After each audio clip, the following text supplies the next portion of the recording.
Today, we will listen to the topic, applying for a job.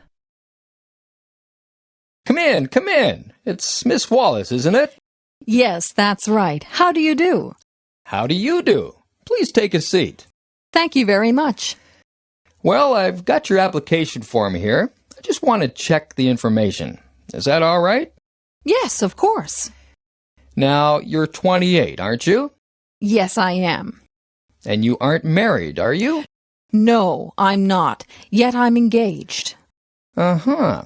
You didn't go to university? No, I didn't. But I went to technical college, and I started work when I was 20. I see. You can speak Spanish, can't you? Yes, I can, but I can write it better than I can speak it. Is there any other language you can speak? Yes, I can speak a little French. You've been to Argentina, haven't you? Yes, I have, and to France.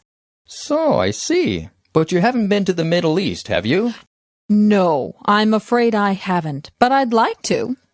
Good, because there is a demand for multilingual people in this job. I think you will do just fine. Thank you so much. I won't disappoint you.